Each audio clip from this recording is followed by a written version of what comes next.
Let's go, guys.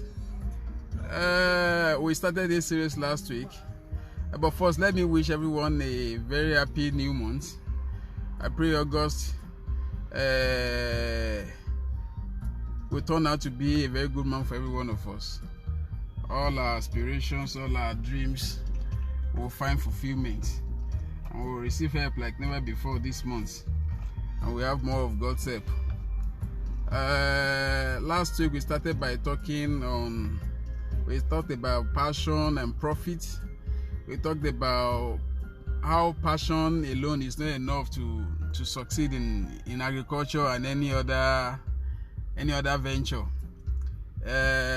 Passion minus profit leads to frustration. In fact, you can't enjoy it for long.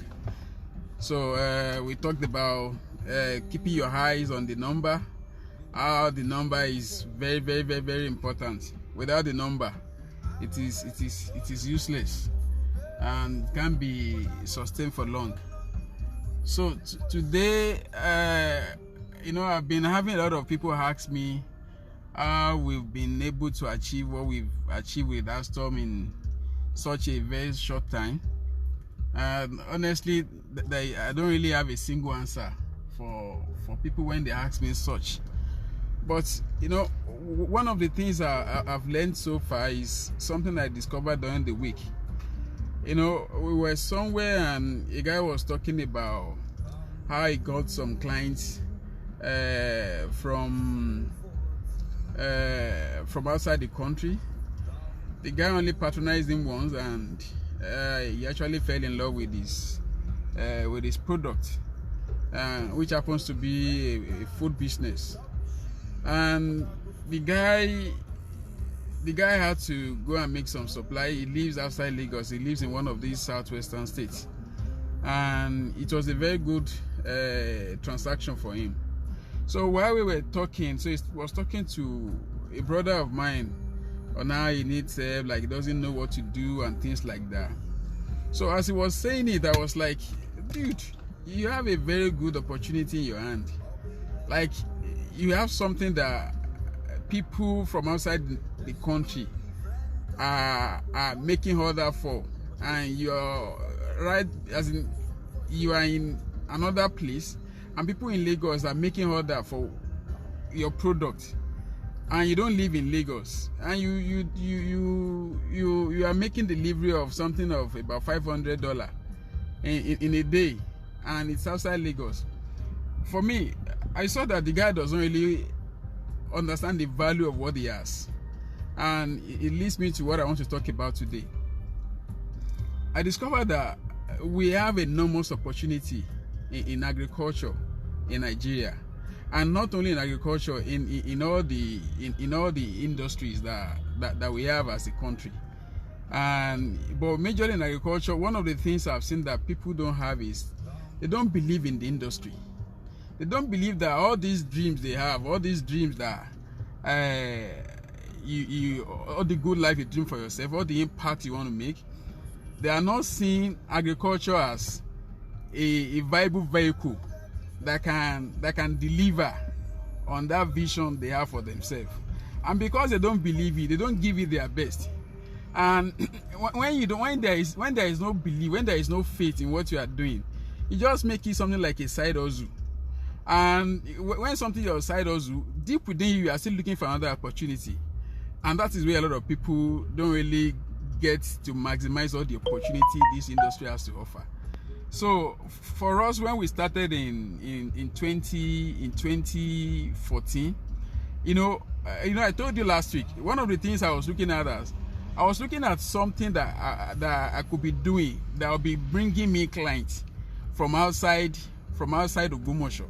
I mean, Ogbomoso, I love Ogbomoso, and I've learned from a book while I was trying to find my feet as a young entrepreneur in maybe about 18-20 years ago. The book is called Acres of Diamond, and there's a passage in that book that says, if you cannot make it at a particular place, you cannot make it in that big place you are thinking about.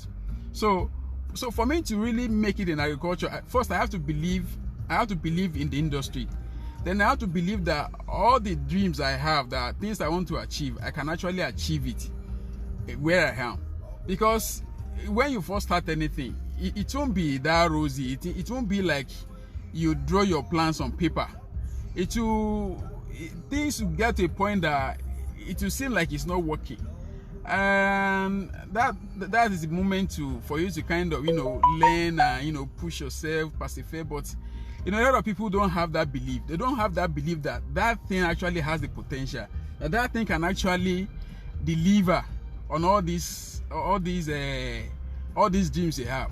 So when I set out, I was thinking of having huge size of land, and I wasn't thinking about tens of acres. I wasn't thinking about hundreds of acres.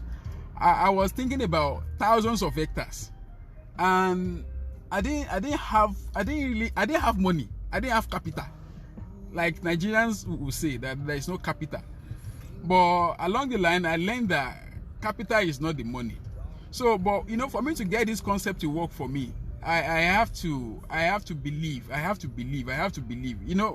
The summary of what I will be talking about today is about belief.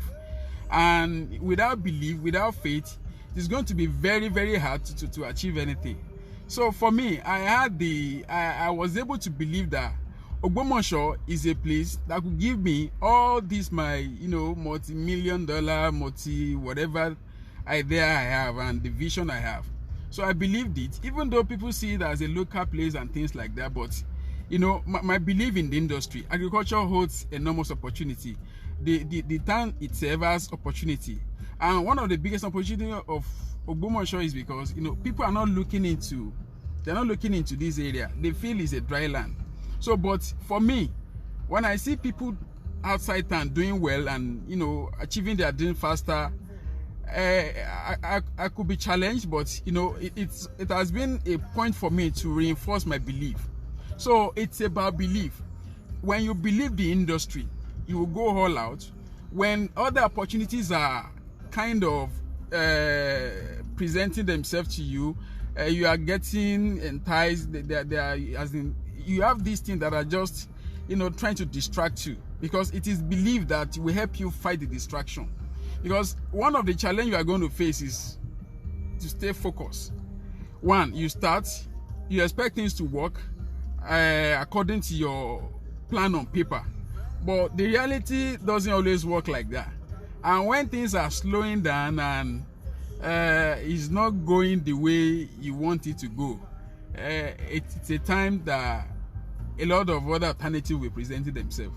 But if that alternative is also good, when you get to a point too, you will have some challenges. So your faith, your belief in whatever it is you are doing is key. And if you look at faith, it could be like, I don't know how to describe it, but faith is like believing what is not real. What does not, as in, it's actually not real to your, as in, when you look at, there is no evidence. There's no evidence that they are going to succeed. You don't know that this thing you are starting, whether livestock farming, whether crop farming, whether processing, whatever it is you are doing, there is no evidence that success is there. Because the evidence you had was the plan you had on paper before. Now you are facing reality. You are cultivating, the crop are not coming out as they should. Rain pattern is not really favorable, and everything goes fine. You harvest, you get to the market, it's not really looking like you projected on paper. It's a time that your mission, your vision, and all these things that you saw in the first place will be tested. But it's going to take you belief to really to wither all those storms. Because to be honest, I've been there, and I remember there were times that I've cultivated a lot of things and they didn't come out well the way I wanted. Before I learned my lesson from those ones, and then I look at, okay, this is one that works, this is one that I will focus on. And like last week, I also said that agriculture is not really about just cultivating and planting. For me, one of the things I saw early is that there is this code that if everybody is digging for gold, try and sell shovel. So that means everybody is still in that gold industry, but you are not the one, that you are just not among those that are digging. But you know, there are auxiliary services to the people that are digging for gold that they need. They need food, they need all those stuff, they need shovel, they need digger, they need all those stuff. So even if, you know, and those people that they are digging for gold, sometimes it could be a game of luck, because in those days they didn't really have that technology, like, okay, this is where the deposits are. You understand? It wasn't that precise, it wasn't that accurate. So you might dig all your life and not make any discovery, and a new guy can just come and just be lucky and just eat his Eldorado or whatever. But you know, people that sell shovel, people that sell things, that people that want to dig for gold, people that sell those things, they always have reliable business, because it's an industry that everybody is looking into. Everybody wants to eat it big, everybody wants to be. But you know, you that you are selling all those shovel and stuff, you might not really eat it big like that. Your own will be slow and steady. If you know what you are doing, if 1,000 people comes to an area to start looking for gold, and you have a business that sells maybe 700 shovel and diggers to those people, you know, from that 700 shovel and diggers, you have your profit and things like that, and it continues like that. So that is what I learned. Now Nigerians are going to be going into agriculture, and as they are going into agriculture, they'll be needing some stuff. And one thing that I saw then was everybody was going to be needing land. So then, you know, with no money, with nothing, I was able to position myself that, okay, where are the good lands? Where are the cheap good lands? So I started that way. We started from renting land. You want to rent land? I was on Naira land, telling people about cheap land in Ogbomoso, and you know, some people were calling, some were like doubting the price we gave. And you know, before you know it, in about a year, I've created a niche for myself, and people were coming, they were checking. Then before I knew it, some people they started buying. Some came, they didn't buy, and maybe because you know, looking at me then, like, this guy, is it not that this one want to really scam us? Because when you look at the person came in to have huge access to this large expanse of land, and you know, land in Nigeria could be very, very tricky. So a lot of people didn't buy, and some people were just convinced, and they bought. So that was how the business started. And for me, real estate is part of agriculture, so I plugged in from the angle of real estate. So what I'm saying now is not only this crop stuff, it is not only this livestock stuff. There are so many other things. But for them to work, even when you see it, it is not going to be very easy. When you start, it is not going to be very easy. It's going to be very, very challenging. And one of the things that will help you is your belief and faith. Because you have to be very, very focused on this, and that this is what I want to do. And once the focus is there, the focus is going to be challenged, because there will be other good opportunities will be presenting themselves by the side. And another thing is, when you have alternatives, you won't go far, because when there are alternatives, there are good alternative around. You don't have to do this agriculture, because the challenge you have could be the ones that will open your eyes to other opportunities in agriculture. So when people see me now, that okay, our company, we're into agri, we're into this, we're into that. One of the things that has really helped us in the beginning was our faith in this industry. I had the faith that agriculture is going to be the next big thing for Nigeria, that if Nigeria is going to be industrialized, our agri sector is going to be developed. If our agri sector is not developed, we are going nowhere industrially. So I was able to hold on to that, and when things in the countries are not really looking encouraging, I still hold on to my belief that agriculture is the pathway to the future. I always tell myself that the future is green, but at the same time, I looked at everybody looking for gold. Then I decided to sell shovel. So now there are many shovels and diggers. I mean, proverbial diggers and shovels in agriculture. But you have to believe in the industry. It's a multi-billion-dollar industry that, you know, we have not even scratched the ground, and a lot of people are plugging in. So you can as well, you know, just look at the whole industry, look at the industry as a whole, and look at the problems that everybody is complaining about. then plug in from there. Last week I talked about how we need more engineers to design solutions for us in Africa, because most of the things we cultivate in Africa,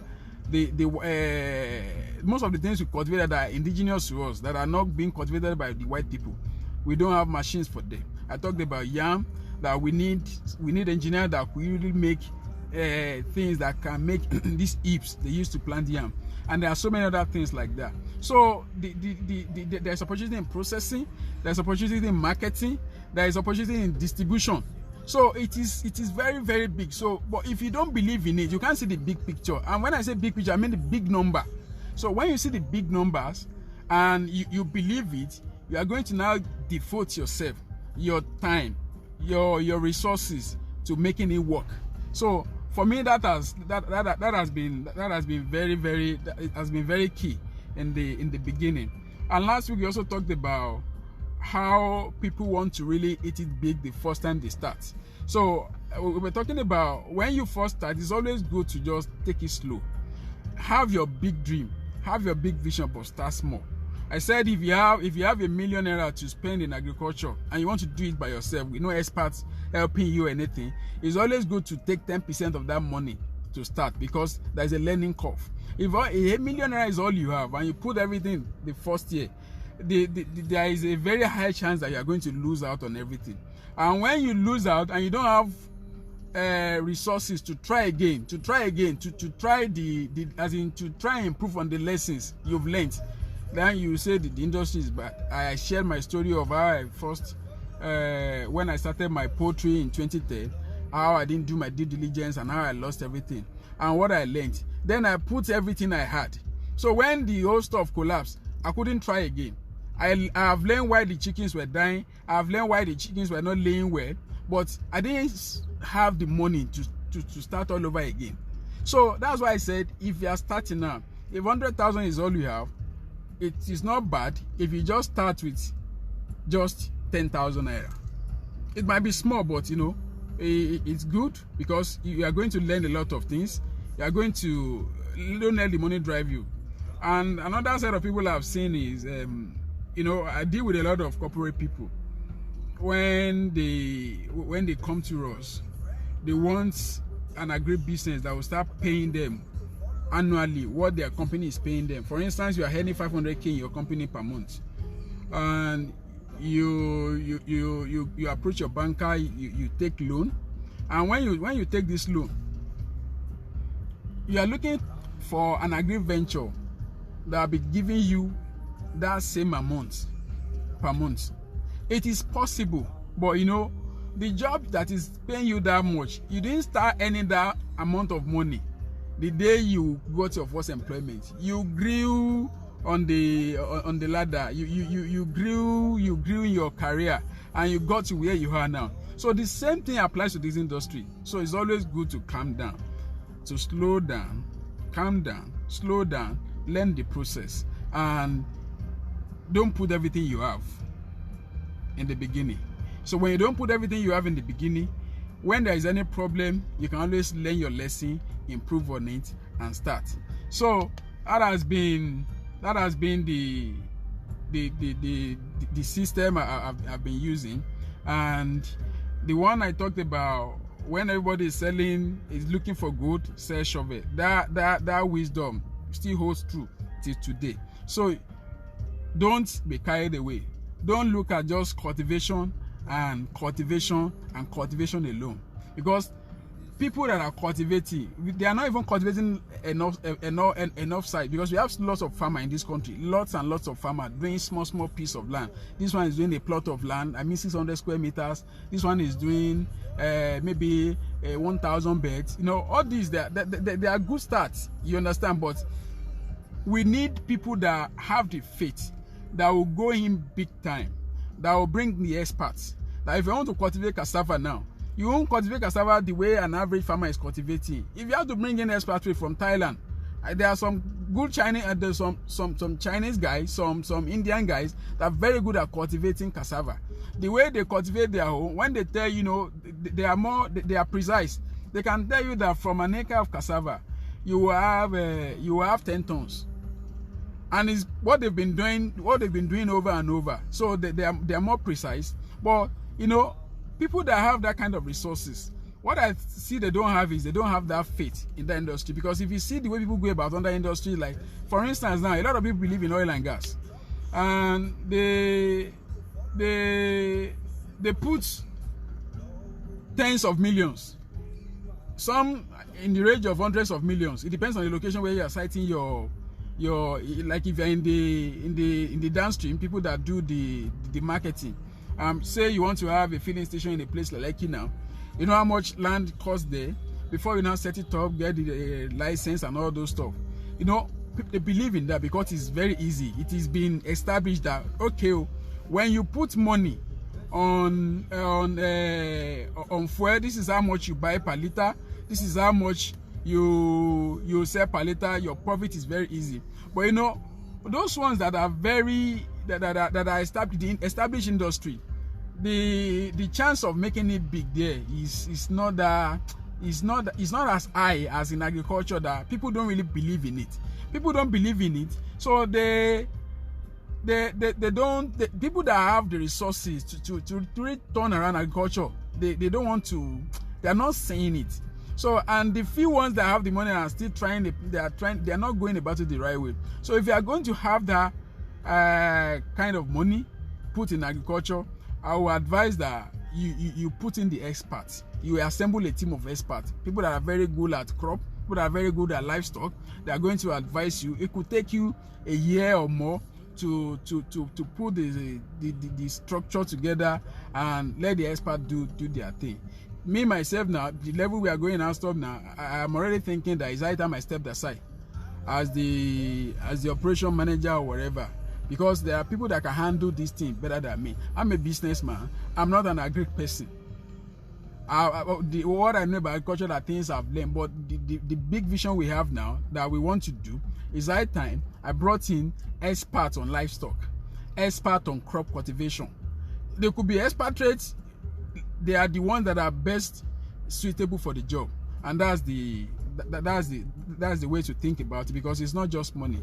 If you have all the money and you put it there without the proper structure and all this stuff, the tendency of losing out everything is very, very, very high. So there is holiday today. I understand a lot of people want to visit people, but as we are on this, if there is anyone that is thinking about agriculture and probably you have a question or two that you want to ask, you can type it in the comment and I can just take our questions and we proceed. But my advice is, if you are looking for agriculture, if you are looking for industry that has the potential like no other industry in this country, is agriculture, because people are not looking at it the way it is. Don't mind the number of people rushing agriculture. All of them that are coming in, they are coming in to do a little, as in they are not really thinking big about it. Everybody's just thinking about, like, some people will come in, okay, I want land, I want big expanse of land, we want to start, and we are thinking of doing something very massive. And when you ask them, so we say 10 acres, 5 acres, 20 acres. It's not really a bad start for an average Nigerian. But I'm thinking about approaching it as an organized business. A business you can do now, put the structures together in the next 5-10 years. It's a company that you can take public. You understand? We still have our food shortage. Our corn production is still low. We still import a lot of corn into this country. Wheat is there, nobody is cultivating it. The ones we are cultivating that are local, like cassava now, we are not adding value to it. Thailand don't cultivate as much cassava as we do. And if you look at what they do from cassava in time of revenue, is far higher than our own. They don't cultivate as much as we do, but they make more money from us. They make more money from it than us, because they've added the divided value to it. Okay, there is a question here. Please extend the discount period for the farmland. We'll see what we can do about that. We'll see what we can do about extending the discount period for the. You can just DM us, then we'll reach out to you, then we will talk. So it's not really about just doing something. We are the largest grower of cassava, but our revenue from cassava is very, very low. We cultivate a lot of cashew in this country, but our revenue from it, even though cashew is the highest foreigner for the country in agriculture, we can still do more than that. We can, and that is the opportunity for people that are looking for new opportunity that are not being looked into, are not being tapped into. There is opportunity in processing. Does Astom have any plan regarding any processing of this crop here in Nigeria? Yes, we do. We started working on a cashew processing unit last year, but for COVID-19, we have to slow down on the investment, because it is not a crop that will be locally sold. It's a crop that is meant for export. So we are slowing down. As soon as COVID-19 problem subside, we'll pick up again and see. But it's going to be next year, because there is no stock for processing again this year. Everything that we have this year, we've exported and sold to our foreign partners. Okay, is Astom considering oil palm plantation? Oil palm plantation is very, very good, and like I said, the industry is very wide and the value chain is so high. For me, my location is Ogbomoso. Our strength is cashew. In the future, we could look into oil palm plantation, but it's not going to be just oil palm plantation. We are looking into processing as well. But for now, in the next 5 years, we are not looking into any other cash crop apart from cashew.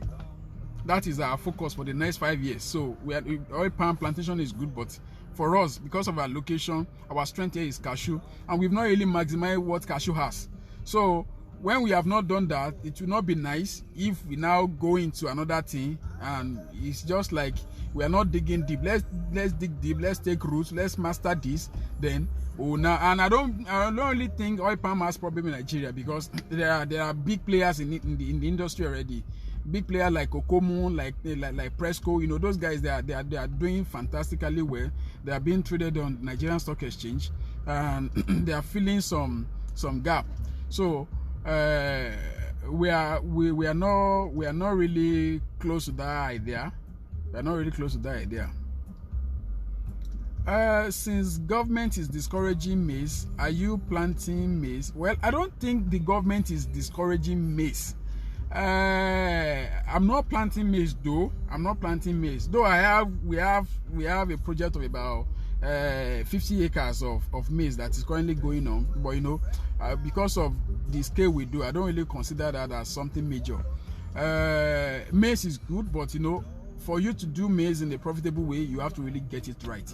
A lot of research institutes like IITA, they are really educating people on how to cultivate maize. But the challenge we have is, you know, it's very easy to achieve results on a very small scale. Like when they do their test plot of say 1 hectare, you know, farm of that size are very easy to manage.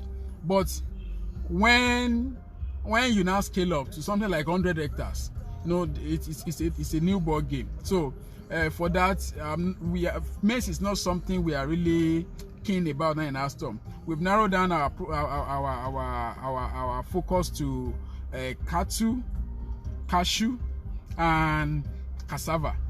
And that cassava itself is not really our core focus, but for us it is just cashew and cattle, because those two we are already thinking, and we are working on processing them already, because they are more, you know, we've mastered cashew, we have mastered the cattle.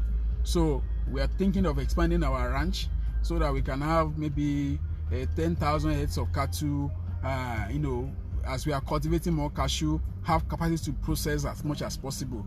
And cashew that will be going out of the country will be less of raw cashew and be more of processed ones. So that's what we are doing. So about maize, maize is not really in our plan for as a major crop. But maize is good.